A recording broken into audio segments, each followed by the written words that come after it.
Fill your cart at WagerTalk and Sports Memo and save 30% using coupon code SAVE30. Valid 3 days only, Wednesday, September 22nd through Friday, September 24th. Save over $10 on a 5% play. Save over $35 on a 7-day all-access package. Save over $600 on a full year of all-access and get in on every sport. Or load your cart with all of the above and save over $645. Remember, you can only use one coupon at WagerTalk and one coupon at Sports Memo per customer between now and Friday at midnight. So make sure to load your cart full and maximize your 30% savings.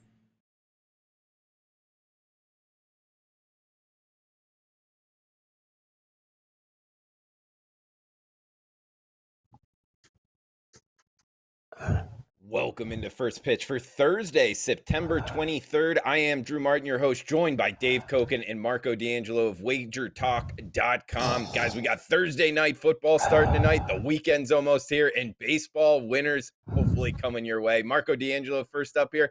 Welcome to the show. Happy Thursday morning to you, Marco. Hey, Drew, good to be here. Always love chatting baseball on Thursdays with you and Dave. And, football tonight. And I'm actually 2 games in football, and we're in action in both of them. That's a rare occurrence for me on a Thursday night. But liking the card, so let's the plays are there. You got to use them. Absolutely. A little college and NFL duo here tonight. Marco involved with both of them. Check out his experts page at wagertalk.com. Marco D'Angelo, he's 66-46 since July 28th. That's all plays for a big profit there. We also got Dave Cokin, the wise one, on today's show. Dave, know the chat box loves having you on, as do I. Interested in your analysis for today's games. Happy Thursday morning to you as well, Dave. Thank you, Drew. Always nice to see Marco. Unlike Marco, I don't have plays on either game tonight, but I do have some vids up right now on my Twitter feed. I've got a free college football play that goes on Saturday, and I've got thoughts on tonight's NFL matchup between the Carolina Panthers and Houston Texans, as well as tomorrow's college game between Middle Tennessee and Charlotte. So just follow me on Twitter at Dave Cokin, and you'll see that stuff. I will also post my leans for the weekend, probably tomorrow. Those went 11-1 last Saturday in college football. Wish I'd have done as well in my actual place. I like the card this weekend in college football. I've got 3 best bets, and rather than price them individually, that would be, I think, $25 each. $29 gets you all 3. So just go to wagertalk.com, my homepage, wt.buzz/DC, and you can get that 3-game best bet college football package for $29. I have 1 play in baseball today. It's an early game, so we're not going to talk about that one. But borderline as to whether I add a second game, and that game we are going to talk about in today's show, so you'll get that information right here. Sure, some day baseball going on, guys. And actually, the first game we're talking about here on the West Coast, it's, I believe, 4 o'clock. Or actually, the first one will start here with the Texas Rangers and Baltimore Orioles, Marco. Minus 120 here. We're seeing the Rangers. Otto going for him. Lowther going for the Orioles. I believe that's how you pronounce his name here, Marco. Yes. The lefty. Total of 9. You like it anything here with the Rangers minus 115, minus 120 road favorites? I'm trying to figure out how we drew the short straw to talk Texas and Baltimore today. But, hey, they're playing the game, so somebody's got to win it. And you look at this one, and, my God, you got 2 teams that are absolutely heading the wrong direction. They've been that way all season. Baltimore's on a 10 out of 12 losing streak, and you've got Texas on a 7 out of 8 losing streak. So it's pick your poison, or in this case, which is the least poisonous of these 2. You know what, Drew? I looked at it up and down, and I don't want either part of these 2 teams. So what am I going to do? I'm going to look to the total in this one. And when you look at the pitching matchup, the knee-jerk reaction here is to grab the over, because both of these pitchers have been getting lit up. Baltimore starter, 18 runs in his last 13 innings of work. And Texas starter Otto, he's made 4 starts. His first start was great, but then after that, the next 3 starts, about 17 runs in 11 innings. So before we run to the window and jump on the over, I got to point out neither one of these 2 teams are hitting the baseball. That's why they're losing. Texas, 3 runs or less in 8 straight games. Baltimore, 3 runs or less in 8 of their last 9. Even though the pitchers are horrible, I'm going to go with the under 9 in this game. Little stat I found on Texas this season. It's an in-season stat this year only. When they've allowed 7 runs or more in back-to-back games, in the next game, they have gone under a perfect 9-0 this season. And the average runs scored in those 9 games, Drew, 6.4 runs. Let's just make it the battle of the two also-rans, and it'll be a race to 3 runs to get the win. I'm going under 9. I like it, Marco. Both teams bottom 5 in MLB versus the handedness of the pitcher they'll be facing. Also bottom 5, 2 of the coldest lineups in baseball here, Dave. Are you liking anything in Camden Yards tonight? Well, I want to thank the Texas Rangers for getting me to the window on the first ever 5% play that I had on a prop. I bet them under 67.5 wins, and not going to have to sweat that one because they can't get to 67 or 68. There's still 2 weeks to go in the season. I had that one wrapped up at midseason, to be honest. It's like this team, there's not a chance in the world they're not going to lose 100 games. They're terrible. And so are the Orioles. I like the Orioles lineup a little better, to be honest with you. And in a matchup where neither pitcher is very appealing, I would simply go with the stronger lineup and the fact that it's priced right. I mean, I think you can argue the Orioles. I know they've got the worst record, but I look at them and I see a little better. I actually see a better lineup than I see with Texas. So I'll give you a lean with the Orioles, but there's not a chance in the world I'm betting it, so I'm not going to waste any more time talking about the game. And the reason we have to talk about it, obviously, is it's Thursday, thin schedule, so we're kind of stuck for games, and this one made it. Yeah, not a huge night slate here on Thursday night, like Dave's talking about. Also, I guess it's one of the tighter games in terms of the odds. But guys, next game up, we got Seattle and Oakland. That's what I'm going with, Robert. Kikuchi and Bassett. We got 8.5 minus 148 here, Dave. That's the A's at home. The A's lineup's kind of struggling here, Dave. And Seattle's lineup is pretty hot, but 8.5 being the total, near a minus 150 price tag with the A's in the Coliseum. You liking anything tonight? Yeah, it's priced out on the game. I was hoping it would come cheaper than this, with Bassett coming off the injured list after that horrific injury where he got hit in the face with a line drive. I mean, that was really scary.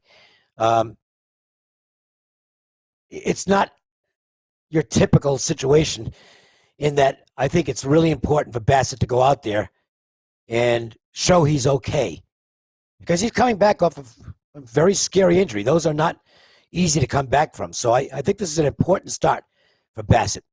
Obviously, the two teams are still in the playoff race. I mean, there you see it. Seattle's 2.5 games out. Oakland's 3.5 games out. It's a big game. Seattle's done well in this series. It's a huge game for the A's. I mean, they can't afford another loss here.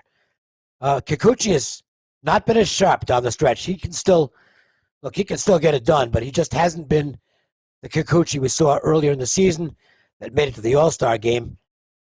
I like taking pitchers in this situation. I think there's going to be a grim determination on the part of Bassett to show his teammates and himself that he's okay and he's ready to go and he's fine psychologically. So I'm going to side with the Oakland A's here. I'm not going to play it because it's just too high a price. If it was pick'em, I'd be jumping on it. It's not. Obviously, it's a lot more than that. But I think Oakland wins the game with Bassett coming through. I like it, Dave. Good analysis there. And Marco, coming to you next. Dave brings up the point. It's kind of a tricky handicap in that sense. Bassett coming off of that injury, first start back. You liking anything here? Kikuchi and the Mariners versus the A's. Yeah, well, this is an unknown factor, obviously, how he's going to react. Dave knows that when a pitcher's coming off of an injury list, one of my angles is I generally love to jump on that guy coming off the DL, because you're going to get a very focused effort from him in his working hard to get back to the bigs. But this is a different situation. It wasn't an injury to an arm or something. This was a line drive to the face, and you just don't know how you're going to react to it coming back if he's going to be a little bit thinking about that. I mean, I know it's kind of hard not to. That ball was 100 miles an hour back at him, hit him in the eye, and that could have been a lot worse. But I got to say this. Chris Bassett was the most consistent Oakland A's pitcher this season. I rode him a lot, especially at home. And until he shows me he can't, I got to believe that he will. So I do side with Oakland. The problem with Oakland in this game is this series basically, in my opinion, I know mathematically they're still in it, but they kind of played themselves out of the wild card chase with Seattle. Losing the first 3 games to Seattle really hurt. And the problem in that 3-game series so far, the first 3, they've only scored 5 runs. If Chris Bassett pitches a masterpiece and they don't score him any runs, it's not going to do Oakland any good. I cannot play Seattle with their pitcher on the mound. He's not been solid recently. He's had his moments earlier in the year, but not good of late. So we always say it, if you put the gun to my head, I got to lean to Oakland in this one, but the price is actually keeping me out of the game. I lean Oakland, but I'm not going to get to the window with it. I will say this much, though, on the Seattle pitcher. In 9-day starts this year, his ERA is 1.94, something that you got to take a little look at and remember with him. Maybe he'll find that form if you want to get brave and look at an under either first 5 or game. Can't disagree with that either. Good stuff, Marco. And guys, also interesting note here, both of these games are day games, talking about Seattle and Oakland, and the next one we're going to talk about here, San Francisco and the San Diego Padres out west in Petco Park. This is a 4:10 Eastern, 1:10 Pacific start here, Marco. We get Webb going for the Giants, Darvish going for the Padres. Of course, in the NL West, I guess we can call it a rivalry, but heck, the San Francisco Giants, the way they're playing, 7-3 their last 10, winning 2 straight. The best team in baseball, going for their 100th win on the season in Petco, going up against you, Darvish.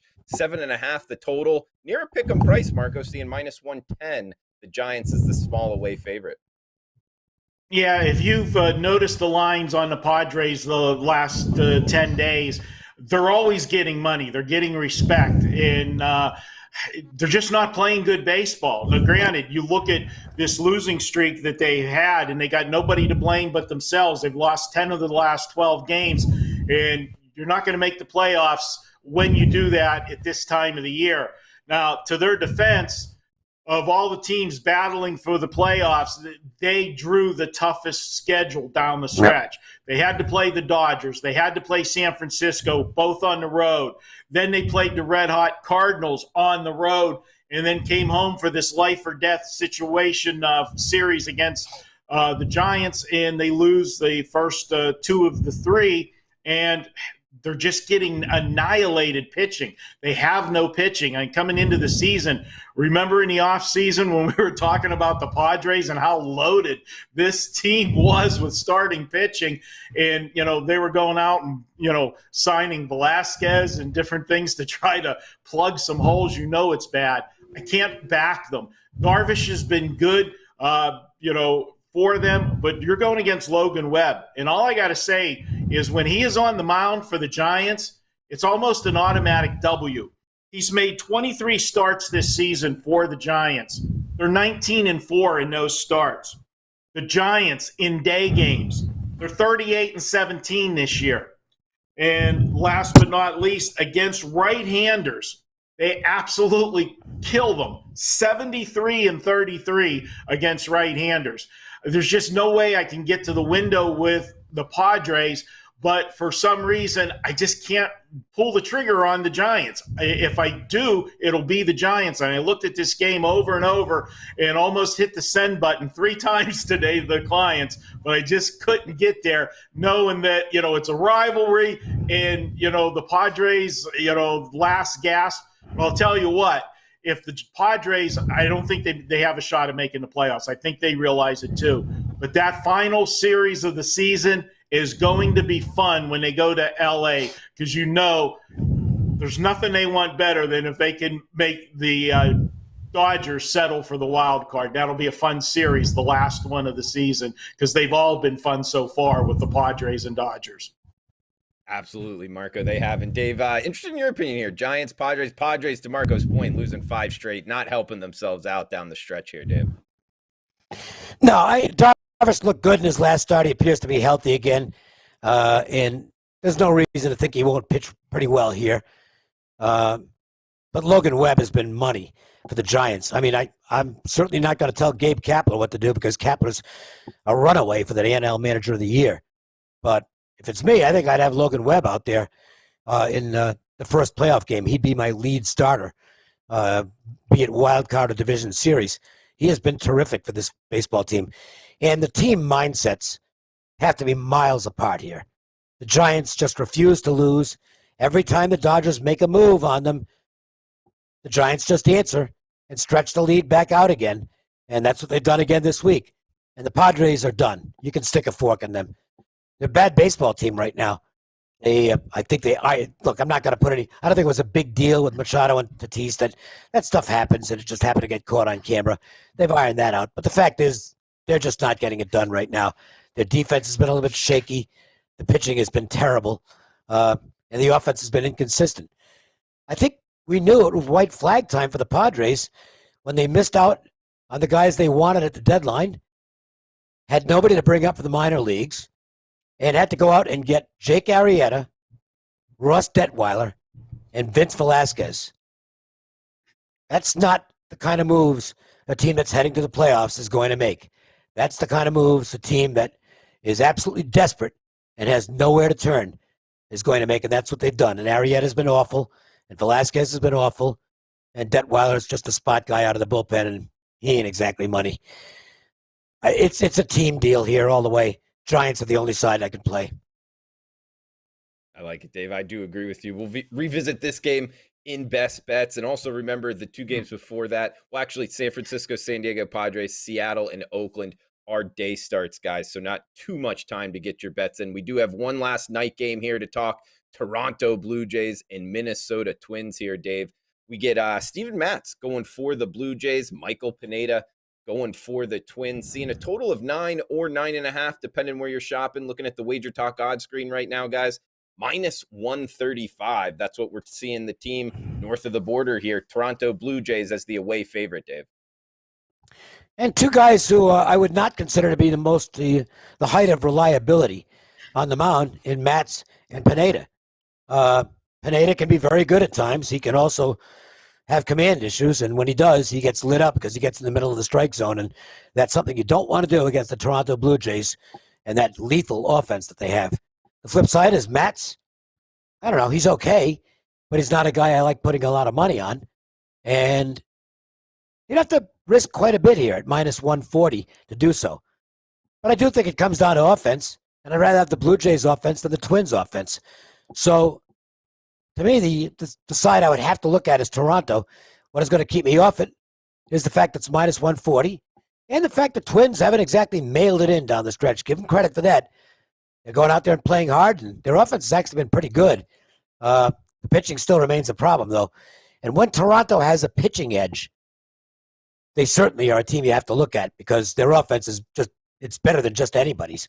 Their OPS in September, their team OPS is over 900 in the month of September, and we're 23 days into September. That's phenomenal. I got to side with the Blue Jays here.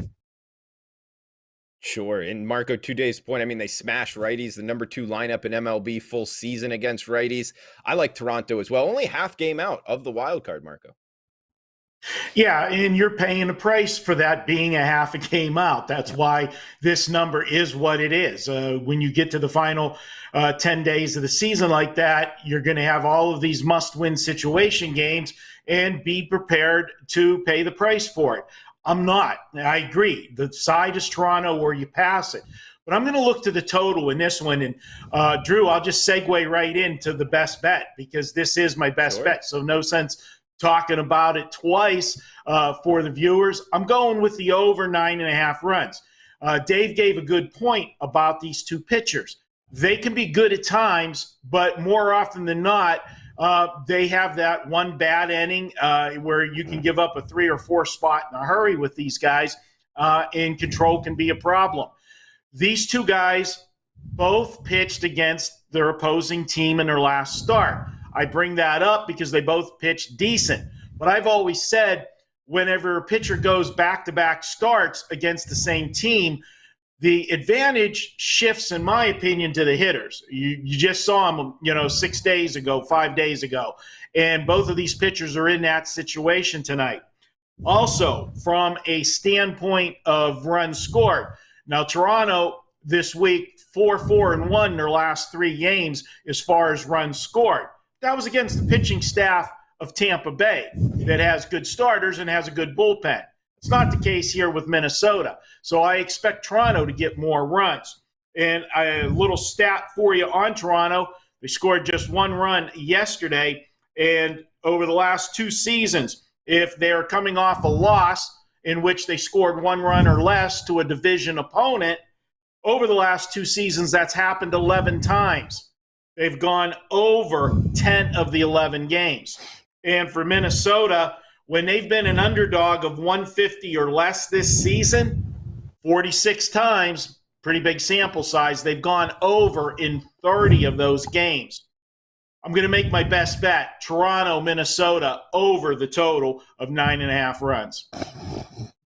Good stuff from Marco D'Angelo on his best bet. Guys, I'll follow it up here with the San Francisco Giants, San Diego Padres, 4:10 Eastern. So not too long to get your bets in here. And I like the Giants -110 price tag. We get Logan Webb on the hill. I think he's a great starter here. To Dave's point, he wouldn't be surprised if he gets the first start of the playoffs. He's got a 1 whip his last 5 starts going up against Yu Darvish, 6.5 ERA his last 5 starts. We get the better bullpen with the Giants. We get the better lineup versus handedness of the pitcher with the Giants. Plus the fact they're 7-3 their last 10. They've won 2 straight. We get the Padres losing 5 straight, 2-8 their last 10. Giants 99-53, number 1 team in MLB record-wise. I think they get their 100th win today. I took the Giants -110 for my best bet. Dave Cokin, what do you got for best bets, buddy? Same side. And I think you can look at these 2 games as a microcosm for where these 2 teams are.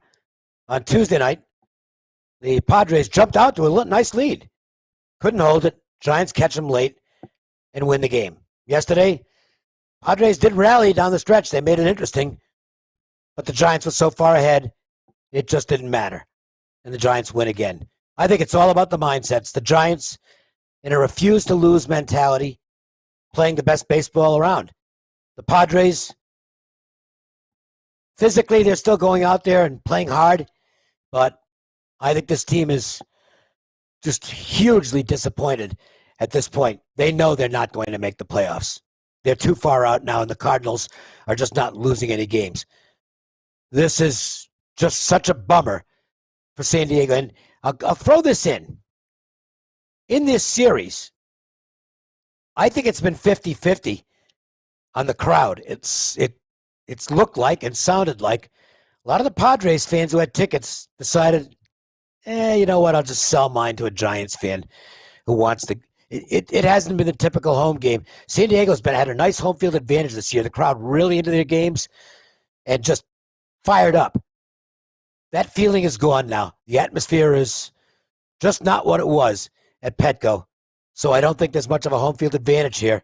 And if this is a neutral field, Giants are probably about 140. I think at 110, it's kind of a bargain. Giants for my best bet. Like it, Dave. We line up here, guys. And in recap for best bets, got the Giants -110. Just heard it there from Dave Cokin and myself. And then we got Marco D'Angelo, Twins, Blue Jays over 9.5. And just for record-keeping purposes here, Dave, are you on first 5 or full game? No, full game. Okay. So guys, just correction there on the recap sheet. It is full game. Giants -110. Twins, Blue Jays over 9.5 for Marco D'Angelo. Guys, thanks for tuning in. That does it for the show. Huge shout out to the chat box. Like always, please smash that like button on your way out. We'll be back tomorrow, same time, same place. Come back and join us. Thanks for tuning in. Fill your cart at WagerTalk and Sports Memo and save 30% using coupon code SAVE30. Valid 3 days only, Wednesday, September 22nd through Friday, September 24th. Save over $10 on a 5% play. Save over $35 on a 7-day all-access package. Save over $600 on a full year of all-access and get in on every sport. Or load your cart with all of the above and save over $645. Remember, you can only use one coupon at WagerTalk and one coupon at Sports Memo per customer between now and Friday at midnight. So make sure to load your cart full and maximize your 30% savings.